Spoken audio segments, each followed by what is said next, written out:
Bonjour, bienvenue pour ce 4e numéro de votre chronique estivale quotidienne, un jour, une question. Aujourd'hui, je réponds à la question de Leïla. Leïla m'a posé une question à la suite d'une de mes vidéos consacrée aux probiotiques et elle me demande « Dites-nous ce que vous entendez par probiotique. Merci. » Alors déjà, merci à toi Leïla de poser la question. En effet, c'est important de savoir de quoi on parle.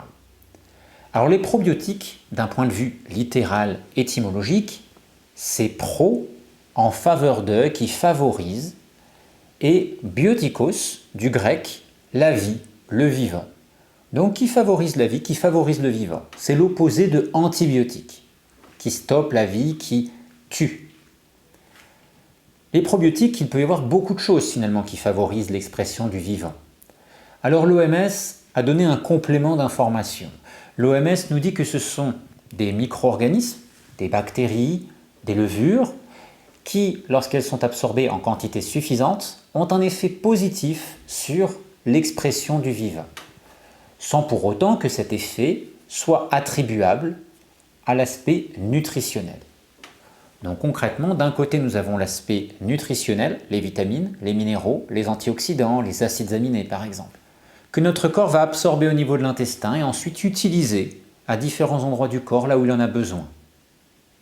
Et puis nous avons ce facteur extra-nutritionnel, que nous pouvons donc absorber par le biais de l'alimentation, par le biais de compléments, qui va être attribuable à ces probiotiques. Donc ces probiotiques, ce ne sont pas des nutriments à proprement parler, ce sont des micro-organismes.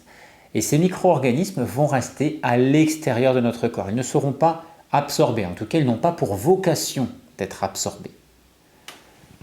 Le tube digestif, l'intérieur du tube digestif, tout ce qui circule dans notre intestin, c'est encore l'extérieur de notre corps. Donc ces bactéries vont être à l'extérieur de notre corps et vivre en symbiose avec nous, en favorisant des mécanismes qui entretiennent la santé. Je parle ici de l'intestin, mais nous pourrions avoir la même chose au niveau de la sphère gynécologique par exemple. Il y a des probiotiques pour la sphère vaginale. Au niveau de l'intestin, ces probiotiques peuvent avoir des effets positifs sur notre santé, sur notre corps, par différents axes d'action. Par exemple, ils peuvent renforcer l'aspect nutrition, en produisant des vitamines du groupe B, en produisant des neurotransmetteurs. Ils peuvent également réguler certaines fonctions, réguler le transit, ou encore réguler l'action du système immunitaire. Ils peuvent aussi protéger notre corps en absorbant des substances toxiques, et donc en les captant directement dans l'intestin, elles ne peuvent pas entrer dans le corps, et elles vont aussi, ces bactéries vont aussi pouvoir renforcer l'intégrité de notre muqueuse intestinale. Donc ces probiotiques peuvent avoir de nombreux rôles différents qui vont renforcer l'expression du vivant. Il ne faut pas confondre probiotiques et prébiotiques. Les probiotiques, ce sont donc ces micro-organismes que nous venons de voir, et les prébiotiques, ce sont les éléments qui vont permettre de les nourrir. Donc ces prébiotiques, ce sont souvent des fibres solubles que l'on va trouver dans les aliments, dans la chair des fruits, des légumes, on en trouve aussi dans les céréales ou encore dans les légumes secs. Ces fibres, l'inuline, la pectine, les fructo-oligosaccharides, sont des éléments qui vont nourrir ces bactéries, leur permettre de rester bien ancrées, bien présentes dans notre intestin. Nous pouvons aussi avoir des prébiotiques comme certains antioxydants de la famille des flavonoïdes, des anthocyanes, des anthocyanidines par exemple, qui sont des pigments colorés. Ce sont des substances qui vont nourrir aussi certaines bactéries.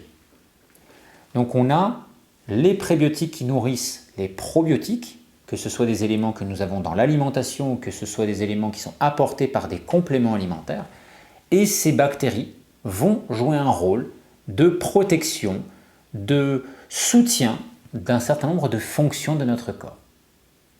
Voilà, j'espère que vous y voyez plus clair sur cette notion de probiotique qui n'est pas toujours évidente à comprendre de prime abord. Vous pouvez continuer à poser vos questions que j'aborderai dans cette rubrique en commentaire sous cette vidéo, sous d'autres vidéos de la rubrique « Un jour, une question ». Je vous retrouve demain pour un nouveau numéro. À demain!